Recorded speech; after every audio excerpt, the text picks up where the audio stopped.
me hakkame rääkima nii-öelda suurest plaanist tuleviku vaates ja arutelu pealkirja, kuidas kindlustada siis jätkusuutlik tootmine ja me räägime siis süsiniku põllumajandusest just selle sama jätkusuutlikkuse kontekstis. Mis meid ees ootab, mis on need väljakutsed, millega me praegu siin silmitsi oleme, eelkõige teie kahtlusteta põllumajanduse vedajad. Ja kutsun siia lavale enda kõrvalt siit istet võtma Margus Lepp kõigepealt. Margus peab olema laval täna, see on selline reegel. Et Margus Vändra aktsiaseltsi juht juba hommikul sai eelmise aasta kokkuvõttega siin käe valgeks. Tema kõrvale edasi palun Olavi Petron, Maaeluministeeriumi maaelupoliitika ja analüüsi osakonna juhataja. Olavi ei ole veel täna laval käinud, jälle anname väikese tervituse siia saabumise rütmi jätkamiseks. Siis Susanna Vain, jätkusuutlikkuse strateegia ja keskkonnamõjude hindamise konsultatsioonifirma Sustineere OÜ spetsialist. Ja Kristjani kutsun ka. Kristjan Kasearu, Pasfi agronoomia, põllumees Põlvamaalt. Ole hea, tule sina ka. Aha, nii. Tegite siin ikkagi oma soolot, valisite, kus keegi tahab istuda ka, olgu peale, istuge nüüd. Ei ole hullu. Ja, ma kõigepealt tahan öelda, et kõige selle rohepöörde kontekstis mulle tundub, et põllumajandusega ei ole asjad üldse nagu kõige keerulisemad. Et on küllap selliseid valdkondi, kus praegu sellel samal hetkel, kus asjade tuleviku üle arutatakse, ei ole mitte midagi selge. Põllumajanduses on üks asi klaar, nagu see programm ise ütleb, üks nendest programmidest alust taldrikule, siis taldrik ikkagi jääb.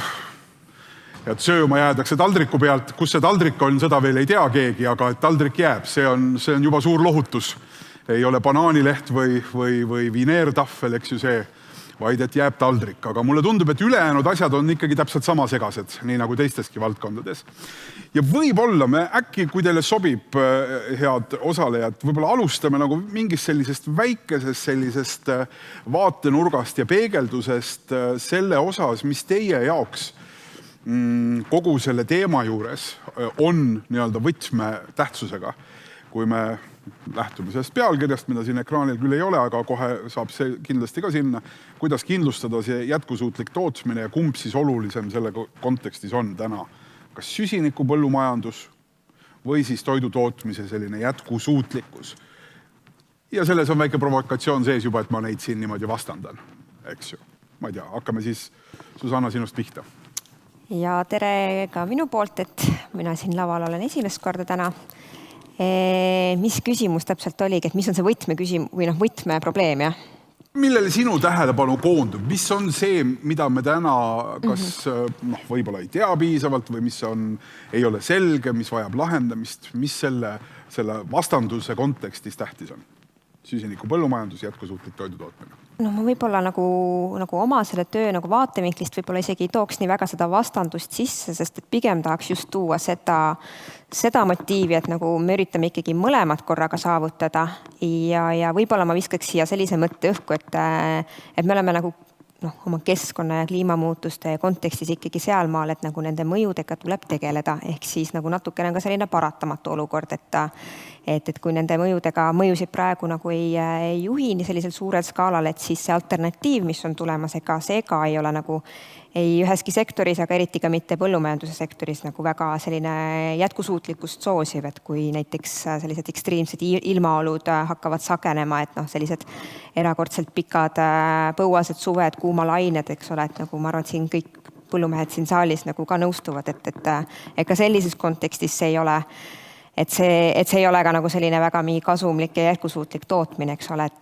et ma pigem nagu tooks nagu siia selle vaate, et jah, ma ei taha üldse nagu seda vastandumist nagu sisse tuua, et ma nii oma töös kui ka nagu siin laval olles ma ikka tahaks, et saavutame nagu seda mõlemat. Olavi. Jah, ega see vastandamine kuhugi ei vii, et ma arvan, see energiahindade muutmus ja kõik see näitab seda, et kui teistel läheb halvasti, siis läheb kõigil halvasti, et kõik kogu see süsteemid on omavahel seotud. Et selles mõttes ikkagi põllumajandus samamoodi nagu kõik teised sektorid peavad ajaga kaasas käima ja see kliimamuutustega, nende tulemustega nagu võitlemine ja toime tulemine, see ei kao kuhugi. Et iseenesest sellega peab toimetama ja sealt leidma endale ka need sellised ärivõimalused tegelikult maailma mõistes vaadates. Ja Olav, aga ma ei lase sul nii lihtsalt mööda minna sellest, kui Susannal lasen. Et kui näiteks me vaatame Eesti kõige ühte probleemsemat CO2 investeerijat, transporti, siis selge on see, et meeldib see meile või mitte, et lõpuks veetakse inimesed ja kaubad ära ka veloriksaga, eks ju. Aga kui ei ole toitu, et sellele nagu asendust ei ole, et transport ja logistika, seal on arusaadav, ka hoonete osas on arusaadav, et see kõik võib pakkuda teisi lahendusi, aga toidu tootmisel alternatiivseid lahendusi põhimõtteliselt ei ole. Ja samamoodi need on kõik seotud, et toidu tootmisel ka see veloriksa ei ole tegelikult täna ju lahendus. Et see on ka nagu see kõige suurem probleem, et ega põllumehed hea meelega võtaksid nii-öelda mingisugused keskkonna väga sõbralikud masinad ju kasutusele kohe, kui see oleks nagu võimalik teha. Nad tegelikult täna lihtsalt ei ole meil alternatiive. Et selles mõttes ei saa ju öelda, et ükskõik kuidas me toitu toodame, küll nad selle kõik ära söövad. See päris nii ei lähe. Ja teine asi on see, et ei saa nagu uuesti selle veloriksa sellist nagu näidet uues on ju, mis toob su selle turu nagu niiseks väga väikseks, et ikka globaliseerunud maailmas tegelikult sulle tuuakse see muu toit siia koha peale ikkagi kohale ja konkurentsivõimes või konkurentsis püsimine on hästi suur küsimärk täna siin. Margus. Eks mis on põllumajandustootjal, kui et me peaksime nagu kokku leppima oma tingimused, et mida me siis nüüd jälgime või mis otsas. Et ütleme, et seda, et me oma tootmist keskkonnasõbralikult ja loodussäästamalt toimetame, seda me nii proovime järjest teha. Näiteks, kui me siin enne just oli siin taimekaitse arutelud, et kui palju mida ja soov nagu surve on, et vähendada, kuigi meil on toimunud natuke mõõtmiseid, siis taimekaitse osa oli niivõrd minimaalne võrreldes muude asjadega, et see põhimõtteliselt oli meie ettevõtte puhul 0. Et muu asjaga võrreldes. Et üli väike, et kuidas me siin nüüd seda siis poole võrra vähendama, kas see on see koht, mida me peaksime poole võrra vähendama, et me täna väljakutsed on, eks ole, siin söödatootmiste puhul, et taimekasvatuses üldiselt võib-olla natuke lihtsam, aga piimatootmise puhul on see jalajälg meeletult suur, aga et siis prooviks siis söötadega, mis rohkem ise toota, kui võimalik on, muidugi me soovime ikka sama head toonangut saada või sama suurt kogust ja selle eest vastavat tasu. Aga just, et kui me nüüd peaksime need kokkulepped, minu jaoks on nagu seda hästi palju segast on siin hetkel, et need on nagu kokku leppimata, et mis alustel me neid asju siis vaataks. Sina saad aru, miks nad on kokku leppimata hetkel veel? Ei tea, ei saa aru. Et kõik räägime ja erinevaid mudeleid on, aga meil olekski vaja, et me lähtuksime ühest mudelist, et meil tuleks ühesugune tulemus kõikidel tootjatel. Et me võtame 1, 2, 3, 4, siin maailmas on neid päris mitu, et minu meelest see koht oleks vaja nagu selgeks saada, esmajärjekorras. Kohe saame seda Olavi käest hetke pärast võib-olla ka küsida, et mis see põhjus on, miks me sellises justkui avatud vees seda õiget suunda otsime, aga Kristjan kõigepealt. Jaa, et mina ütleks samamoodi nagu Marguski, et seda selgust on vaja, sest ega põllumeestena ka me ju tegelikult tahame kõik nii-öelda, mina ka nagu tööna, ma tahaks ikka vähem tööd teha ja teenida seda sama tulemust. Et ma võiks ju saada selle kas vähem panustades või ma võin ju ka saaki saada vähem, aga see ei määra nagu hetkel seda suurt pilti, et väga suur diskussioon ongi hetkel selles, et kuhu poole ma siis peaksin investeerima. Et põllumajanduses ei ole niimoodi, et ma täna teen ühe investeeringu ära ja siis homme pööran seda 180 kraadi, see on pikem protsess. et kui ma liigun rohkem otsekülvi poole, siis ma teen teadlikud sammud selleks ja vahetan oma masinapargi välja, mis peab ikkagi väiksemates ettevõtetes seal 7-8-10 aastat toimetama, enne kui see nagu ennast piisavalt efektiivselt tagasi teenib. Ja täna on väga raske neid otsuseid teha, et jah, kui süsinikukrediidi pakkujad ja kõik nagu täna seletavad seda, et lõpeta harimine ära, vähenda küündi, kohe hakkab süsiniku rohkem siduma, kõik on õige. Aga teisest küljest nagu taimekaitse esindajana ja põllumehena teades, otse küll pigem nagu rõhub rohkem suuremale taimekaitsele vajadusele. Haiguseid levib rohkem, neid haiguseid jääb sinna maapinnale rohkem kõrretüü sisse, et need kõik jälle soodustavad nagu seda suuremat pritsimisvajadust. Aga samast, kui see talust taldrikule strateegia eeldabki seda, et toimeaineid läheb turult järjest rohkem välja, siis ongi nagu siin väikene see dilemma koht, et kas ma nüüd teen täna siis õigema otsuse, kui ma müün nüüd adrad ja asjad maha ja võtan otse külviku majja, või siis teen selle otsuse, et ikkagi investeerin siin taimekaitsepritsi ja millesse, et ma saan aru, et praegune riiklik poliitika hetkel suunab rohkem investeerima sellesse kvaliteetsemasse taimekaitseseadmesse, väetamistehnikasse, maaelu investeeringutoetus, mis järgmine meede nüüd või voor tuleb, määrus on väljas, seal on ka sees, et lisapunkte saavad need, kes kasutavad täppisväetamist rohkem, kes kasutavad täpsemat pritsi, et see suund on sinnapoole, aga see nagu ei lähe ikkagi hästi minu arvates selle süsiniku poolega, ütleme, et see ei lähe nagu selle poolega, süsiniku poolega läheb nagu kokku, aga ta ei lähe nagu selle taimekaitse vähendusega tegelikult mingis mõttes kokku ja et need asjad on nagu natuke segased. Ja lisaks sellele veel ka see määramise ja see süsiniku krediidi müügi hetkel, ütleme, argumentatsioon on ka nagu erinev, et sisuliselt põllumehed on erineva lähtebaasi peal, et mõned, kes täna ainult teevad mullaharimist, künnipõhist, ja teised on need, kes juba täna teevad otsekülvi, et need mudelid, et kas nad on siis, need on paremas seisus juba täna, kes juba teevad mingeid praktikaid, kui need, kes siis täna teevad mullaharimist veel. Et täna on tehtud pakkumisi, et ütleme, et fikseeritakse su algseis ja sa hakkad iga paranduse pealt teenima. Kristjan, sa ei tohi nii palju küsida, sest et muidu sa ei jõua aprilliks koju. Täpselt. Siis, kui sa pead põllule minema või meil on nii palju oleks vastata.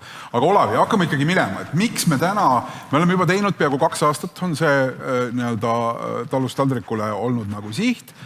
Miks me täna veel nagu niimoodi kobame alles, et miks need selged mudelid veel ei ole välja joonistunud? Üks küsimus on, kas me nagu saame panna ühe lauaga kõigile nagu ühesuguseid eesmärke, sest sektorid on erinevad, tootjad on erinevad, looduslikud tingimused on erinevad, et kogu see eesmärkide sättimine üle-euroopaliselt on ju niisugune nagu meeletu kompromisside mäng, see on nagu sektorite vahel erinevate kompromisside mäng ja see on ka nagu põllumajandussektori sees kompromisside mäng. Ja lõpuks, nagu siin alguses räägiti, see vastutus lõpuks jääb ikkagi nagu põllumajandustootjale oma ettevõtte mõistes. Ja teha nüüd selline nagu töötav skeem, mis on nagu ettevõtte mõistes nagu toimiv ja mis ka nagu Euroopa mõistes on toimiv, ongi nagu see lähenemine, kus täna on pandud üle-euroopalised suured sihid, kuhu poole peaks minema ja siis ütleme, need meie meetmed, mis tulevad uute ÜPP strateegia kavasse, peaksid olema nagu menüü, kust nagu ettevõtja saab enda tingimustele vastavad lahendused leida. Nüüd, kuidas see süsteem täna on, et täna ei ole ju nagu ka sektorite kaupa meil need eesmärke Eestis ära pandud, me oleme nii-öelda selle transpordisektoriga ühes potis ja nüüd hakatakse vaatama, kuidas nii-öelda kasvuhoonegaaside vähendamine läheb iseenesest.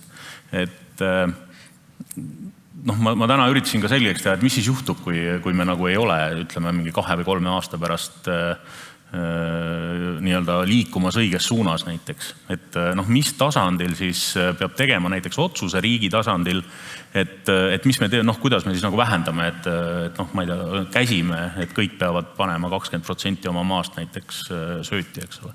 Et seda ei ole täna selge ja ka sellist plaani ei ole.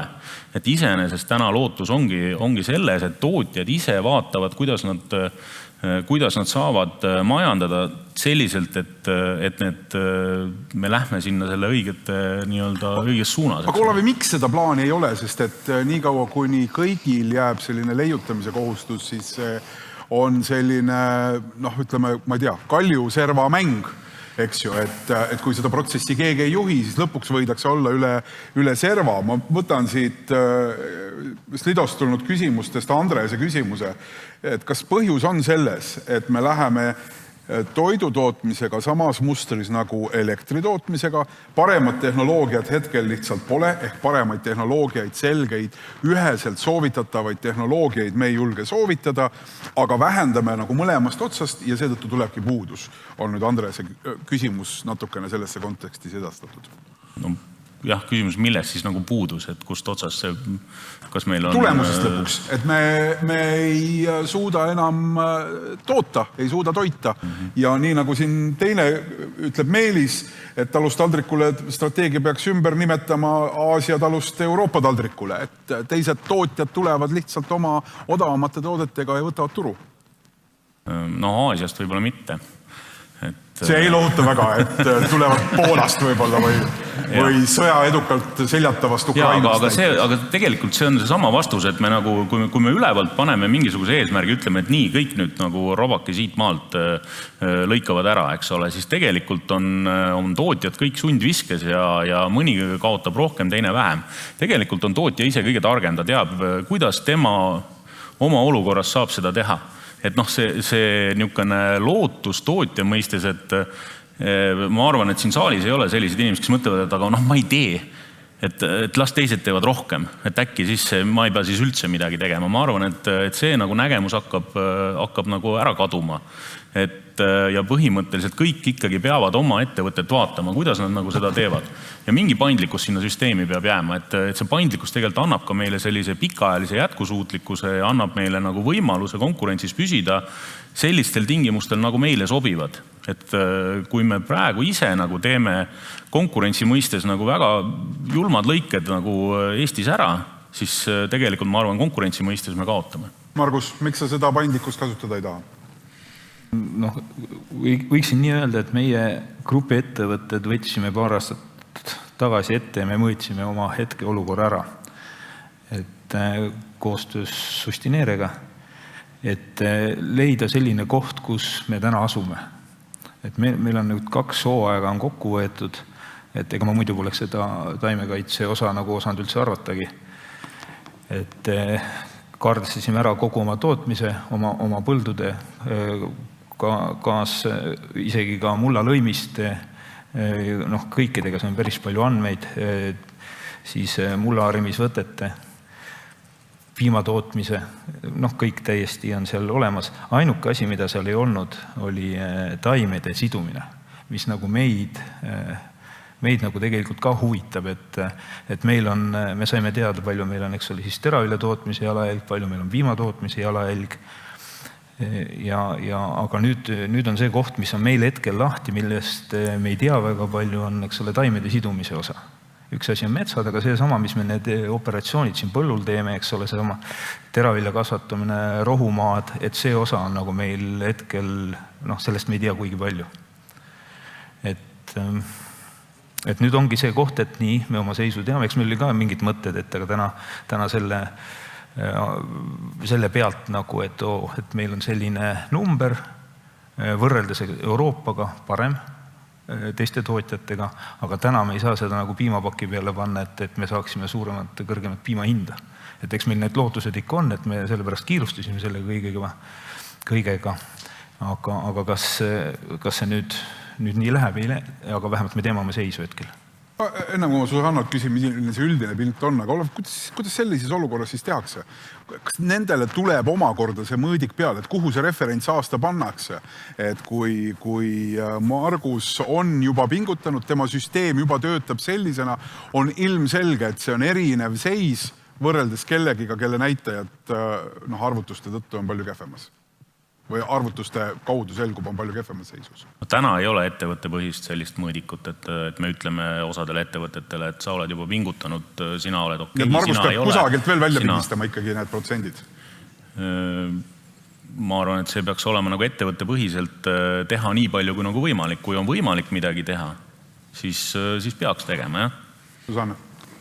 Ja siin on päris mitu sellist asja läbi käinud, mida ma tükk aega olen mõelnud, et ma tahaks nüüd nagu vastata, et mingid sellised ebaselgused, millele ma võib-olla ise oskaks nagu vastuse anda. Et ma võib-olla alustaks siis sellest, kus oli see otsekülvi ja ka taimekaitsevahendite nagu selline piiramised nagu selle dilemma juurest, et sealt Euroopa Liidust selle roheleppe raames tuli sealt mitu strateegiat, mis on otseselt seotud siis ka nagu selle põllumajandustootmisega, et praegu siit on suuresti läbi käinud see talust taldrikule strateegia, aga teine strateegia, mis on ka suuresti seotud põllumajandusega, on see elurikkuse strateegia. Ja need on nagu üksteisega väga seotud. Esiteks nii selles kontekstis, miks me peame üldse rääkima nagu nii CO2 jalajäljest või üldse elurikkusest, et need üksteist väga mõjutavad, et ühest küljest on sellised looduspõhised lähenemised ühed kõige kuluefektiivsemad moodused kliimamuutustega võitlemisel, aga teisalt ikkagi kliimamuutused ka mõjutavad oluliselt ka elurikkuse seisu ja üleüldiselt nagu raportid näitavad, et see viimane on nagu kolinal ikkagi kukkumas. Ja kui tõesti, nagu Margus välja tõi, et siis selle süsiniku või selle kliimamõju kontekstis on taimekaitsevahendid suhteliselt marginaalse tähtsusega, et see ei ole see motivatsioon, miks me peaksime hakkama neid piirama, aga samas selle elurikkuse seisukohalt on nagu neid hirme taimekaitsevahendite osas nagu oluliselt rohkem, ehk siis nagu võib-olla selle nagu poole sealt ära klaarida. Aga et see dilemma, et nagu kas otsekülv või taimekaitsevahendid, et see paratamatult ikkagi natukene jääb õhku. Nii, mis oli siis veel? Mul on jälle kelksime küsimus meelest.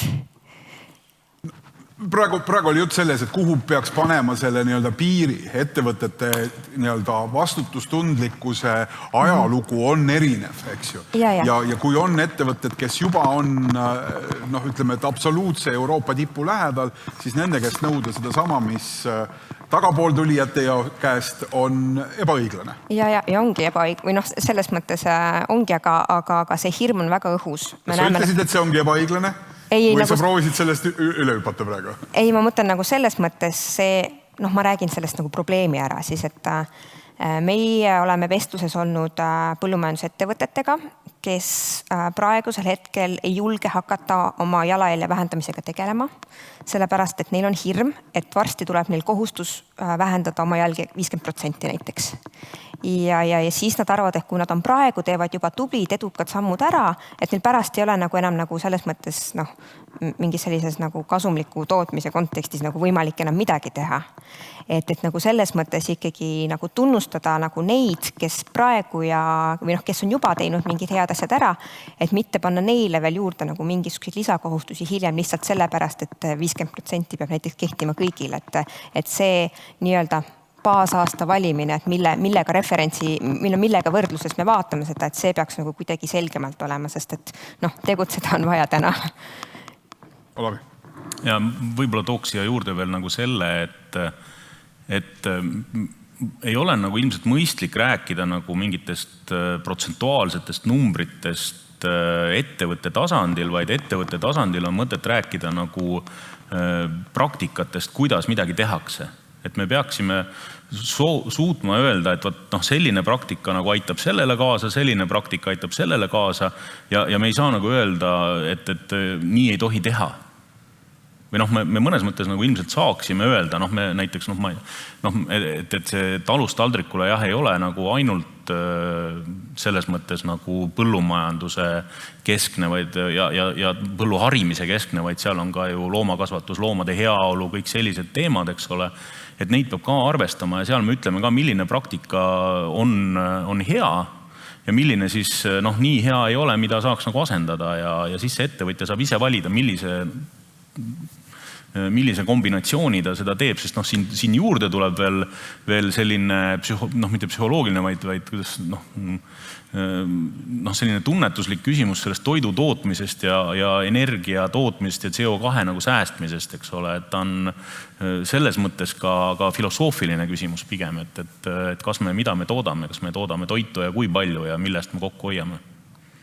Olav, aga võib-olla seal ongi ka psühholoogilised ja sellised emotsionaalsed mõjud, et me siin täna ju mitmes ettekandes ka nägime nii-öelda lauseid ja väiteid ja kirjeldusi selle kohta, et üks või teine maa ei sobi mulle või et seal oli selline või teistsugune tulemus. Et kas see siis tähendab, et lõpuks tekib kusagil ikkagi selline, ma ei tea, norm, et mul on Lõuna-Eestis teatud piirkonnas paar tuttavat kartulikasvatajat, kellest üks iga kord, kui sõidab, kevadel tõsi vara saab sõita, läbi Eesti Tallinnasse, siis ütleb Kesk-Eestis, et vaat pagan, kus siin on mullad, lähed põlluservale, ütled korraks kartul ja ta hakkab kasvama, ilma et midagi külvaks, eks ju.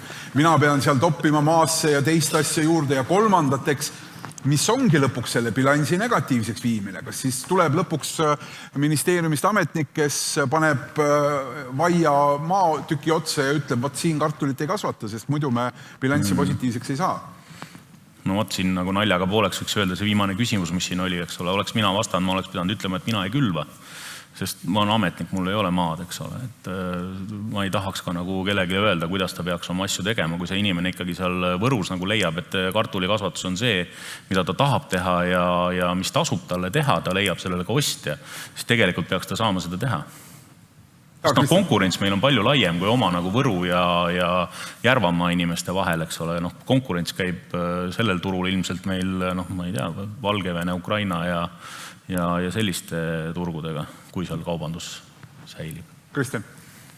Jah, aga mul tekibki kohe küsimus, et kas sealt võib tulla ühel hetkel niimoodi, et on sellel Ukraina kartulil on see süsiniku jalajälje number küljes ja on Eesti kartulil süsiniku jalajälje number küljes. Aga tegelikult tahaks sinna ju jõuda iseenesest, et need asjad oleksid kuidagi nagu võrreldavad, et sul oleks võrreldav ka loomaliha, mis tuleb Lõuna-Ameerikast, eks ole, et see oleks arvestatud ka see transpordi nagu jalajälg sinna juurde. Jah, aga nüüd ütleme, mis minu jaoks veel tänasel päeval on kõige suurem dilemma. Ma olen aru saanud, et täna ei ole veel Euroopas kokku lepitud ja sätestatud ühtset hindamismeetodit. No vot, aga me tahame jõuda selleni, et see oleks kuidagi üle maailma nagu võrreldav. Ja Valgevenega küsimuses on meil see, et kas meil kunagi saabub üldse mingisugune usk sellesse, et see number, mis sealt tuleb, on kuidagi nagu meiega võrreldav ja see kommunikeerimine ka tarbijale sellest, mida meie teeme, peab olema ka nagu väga selge.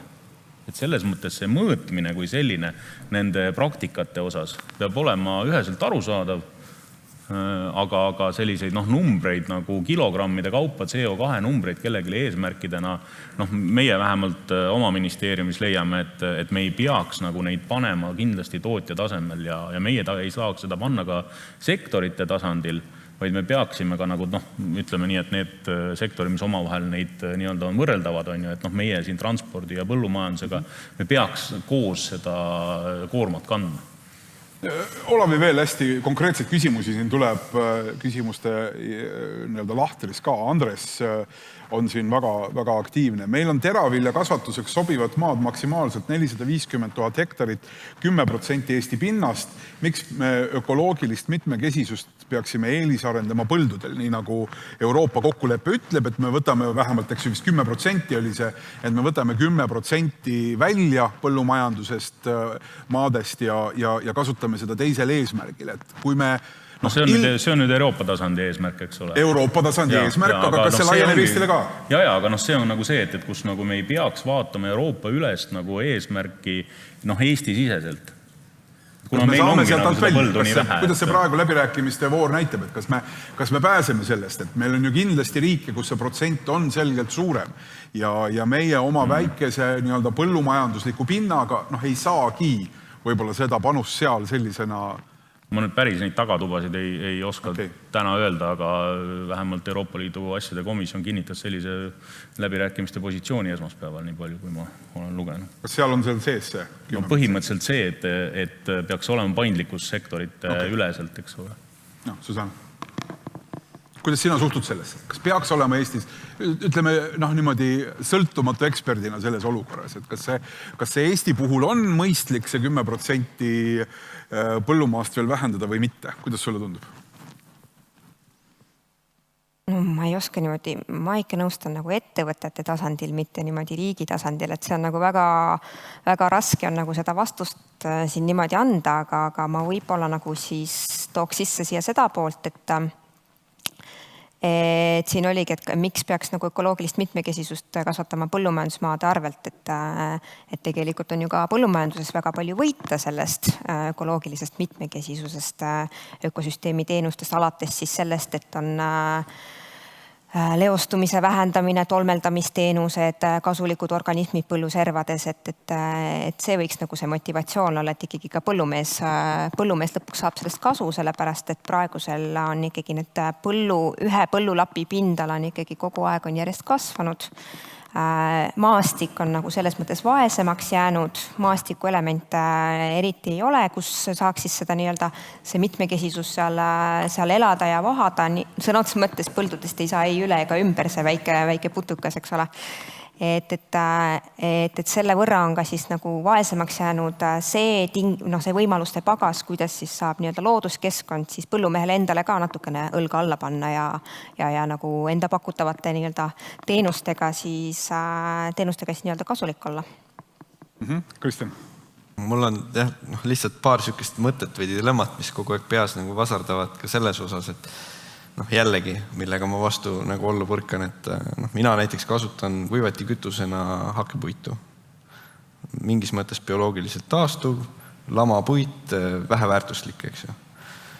Ühest küljest ma nagu peaksin olema nagu säästlik, ma ei kasuta fossiilset kütust, et see võiks nagu hea olla. Teisest küljest ma ju vähendan looduslikku mitmekesisust, et seal ei saa need bakterid, mikroobid ei saa lagundada seda, aga samas jälle teistpidi, kui see jääb sinna metsa lagunema, siis CO2 ju sealt pidi ju kõige rohkem veel eraldama, nii et kumba ma siis nüüd teen, head või halba? Tahab saada laval siin tasuta auditit praegu, ma saan küll aru, mis see Kristjani jutu mõte on, eks ju, aga ei, Kristjan, sa ei saa, see on retooriline küsimus, su saanud ei vastama sellele üldse. Ma võib-olla, Margus, küsiksin sinu käest, et sa oled tootja, sina oled see, kes seda talust siis nagu taldrikule toob. Võib-olla natukene tüürides meie vestlust, mis ikkagi lõpuks nagu markeerib neid peamisi probleempunkte. Et mida sa täna nagu ootaksid? Mis on see, mida sa vajaksid selle jaoks, et sul tekiks tootmises selline meelekindlus, et sul tekiks mingi investeerimisjulgus ja kindlus, et mis on see, mida sa sellel pöördelisel hetkel, kus mingid normid on ees kirjas, juba on sõnastatud kuskil, eks ju, aga et mida sinul on sinu hingerahu jaoks vaja, et sa saaksid rahulikult magada, nii nagu me hommikul täna alustasime. Nii hooga ei oskagi midagi välja võtta, eks ole, aga mis on nagu meie tootmistega nagu põhimõtteliselt seotud, siis see on nagu jälle ekspertide arvamus samamoodi, et kuidas ma oma piimatootmise CO2 saan vähendada, see on biogaasijaam, eks ole. Aga need on ka mitmekümne miljonilised investeeringud.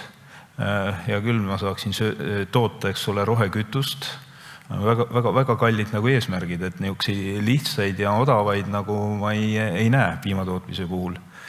Et kui nagu ütleme see lehma emissioonid ja vedelsõnniku hoidlad ja eks on see katmine ja teemad, aga ütleme, et seda saakski jälle koos selle gaasijaamaga nagu siis toimetada, aga see on vaja kõigepealt rajada kohaliku kogukonnaga kaubale saama, et ma selle asja sinna ehitada võin.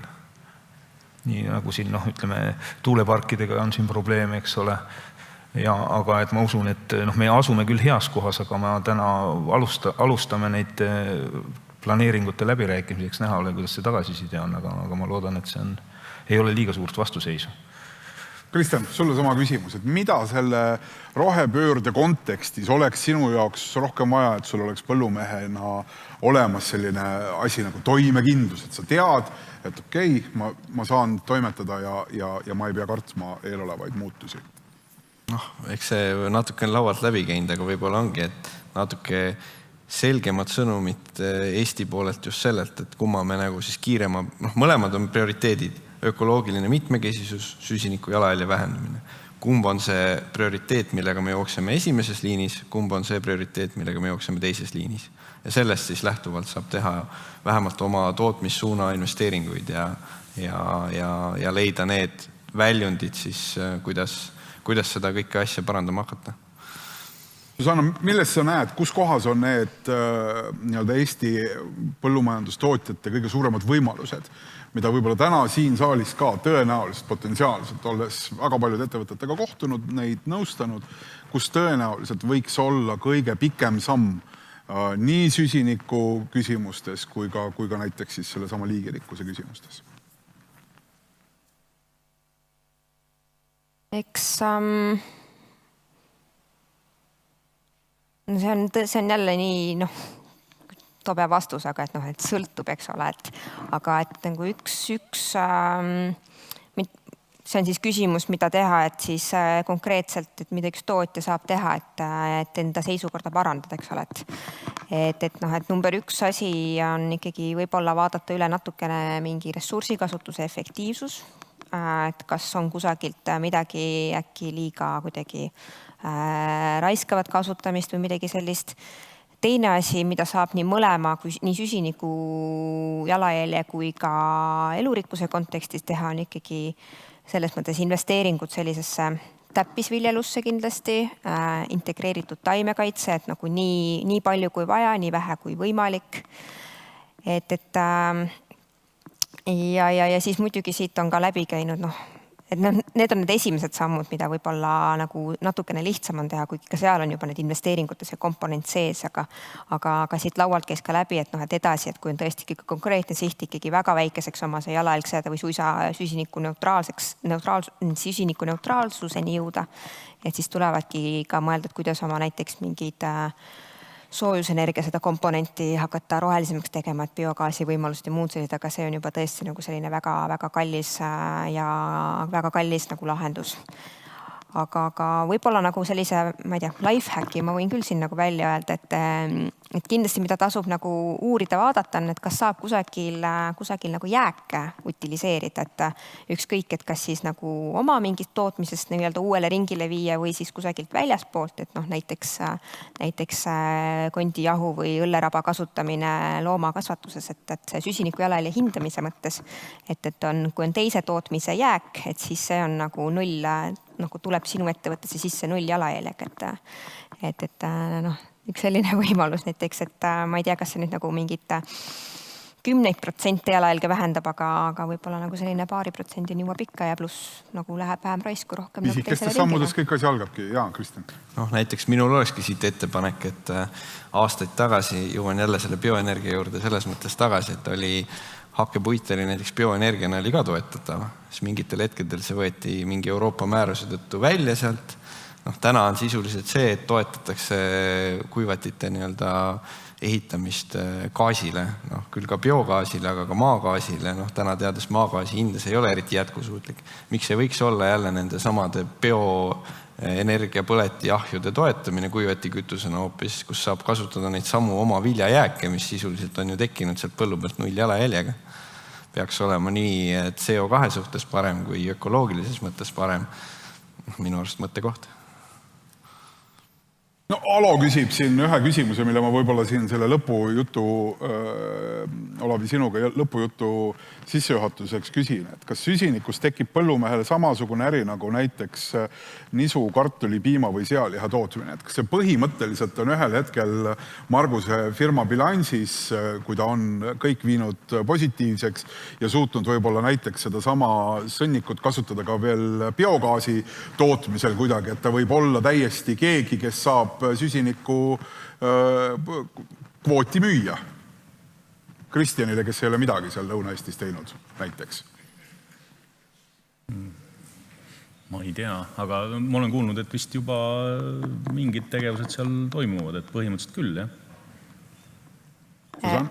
Ja siin on üks selline väike aga on juures, et kui üks ettevõte nagu nii-öelda oma põldudel seotud süsiniku kasutab nii-öelda oma bilansis ära, et siis seda ta enam uuesti kellelegi teisele nii-öelda müüa ei saa, et siin on võib-olla nagu see väike konksu küsimus, et kas mul tasub hakata sellest nagu äri tegema, et võib-olla mul on nagu, võib-olla jõuab turg sinnamaani, et igal piimapakil on see CO2 jalajälg peal ja mida väiksem seda nagu parema hinnaga seda nagu müüa saan, et siis on võib-olla seda nii-öelda enda kasuks tasulik ära kasutada, et see on nagu üks. See on kindlasti, see pakendi küsimus tuleb väga kiiresti, ma olen sellest kindel, aga mulle juba tundub ikkagi, et Marguse majapidamises ka hea majandamise korral on varsti teravili, siis piimakari ja lõpuks ta müüb ka veel CO2 siis lõunaeestlastele. Peaks natuke siis maad juurde võtma, et katta ära selle piimatootmise jalajälgi, et mõni ettevõtte tuleks siis ära osta.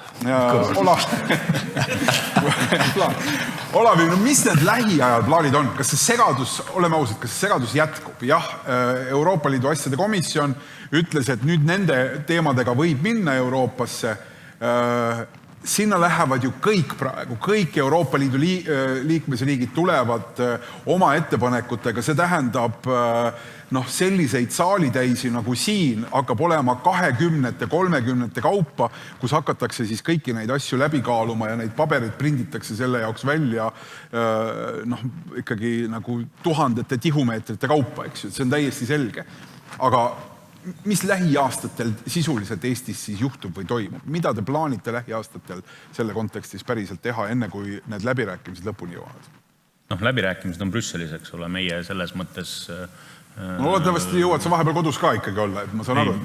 Seda isegi peetakse, kas see on keskkonnaministrid ja ma arvan, lõpuks on peaministrid, kes selle otsuse teevad ja käib läbi Euroopa Parlamendi. Et see protsess, ma arvan, võtab veel aastaid. Euroopa tasandil, eks ole, Eesti tasandil, mida me täna saame teha, meil tegelikult ju suund on teada, eks ole, ja siin, ma võib-olla veel küsiks nagu seda, et kas ilmtingimata nagu need kaks eesmärki, kliima ja siis bio, kas need peavad olema meil nagu vastandatud, või me saame nagu tegelikult ka paralleelselt nendega tegeleda. Kindlasti ma arvan, et saame, eks ole. Et lihtsalt see, siin on teatud näited dihotoomiatest, see puiduhakkega küsimus on kindlasti nagu üks väga hea selline, mis ongi vastandlik võib-olla. Kristel tegelikult vastab Eesti Energia sellele küsimusele, mida ta siin küsib. Ei, tegelikult ta vastab selle endale ise, sest et kui põhimõtteliselt temal on seda kasumlik teha täna, arvestades eriti nagu fossiilkütuste hinda, siis ma loodan, et ta teeb seda edasi. Ja teine asi on see, et mis seda CO2 kaubandust nagu puutub, meie Maaeluministeeriumis töötame küll nagu selles suunas või mõtleme selles suunas, et me ei tahaks nagu asendada toidu tootmist CO2 kvoodi tootmisega, vaid pigem me peaks need kaks asja saama kuidagi paralleelselt teha. Ja kui me suudame nagu nende keskkonnasõbralike tootmismeetodite ja praktikatega nagu saavutada kaks kärbest korraga, päris elurikkuse mõistes nagu hea näide võib-olla, et see ongi see, mida me tahame saavutada. Aga mida täna on selle jaoks reaalselt tehtud, et need uued lähenemised, uued tehnoloogiad, uued lahendused ellu jõuaksid, et nad üldse tekiksid ja siis jõuaksid tootjate tasandile? Kõige üks asi on teadmussiire, teadmuse viimine, aga tootjad tegelikult ju ise üsna hästi teavad täna, mis on uued tehnoloogiad, milliseid nad saaksid kasutada ja nad, ma arvan, üsna aktiivselt ka tegutsevad selles, et saada seda teada. Teine asi on siis uued toetusmeetmed, eks ole, aga need uued toetusmeetmed rakenduvad alates järgmisest aastast. Kas ministeerium kavatseb süsinikuneutraalsele või süsiniku efektiivselt siduvale tootjale toetust maksta? Selles mõttes kindlasti, aga kas see nagu selle alusel mingi toetus tuleb, seda ma ei tea. Maksta kavatsetakse, aga mille alusel see ei ole selge veel. Ja, et selles mõttes ka siis süsinikuneutraalne tootja saab kindlasti toetust taotleda.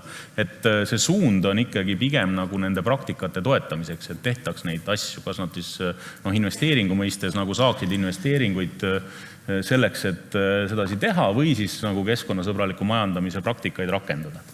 Olavi, suur aitäh teile ja head panelistid. See tund peaaegu läkski täpselt niisama kiiresti, nagu kella pealt praegu tundub. Suur tänu teile. Teie ees olid, ütlen veel nimed üle ka ilusasti, et oleks kõik selge. Margus Lepp, Olavi Petron, Susanna Väin ja Kristjan Kasearu. Suur tänu!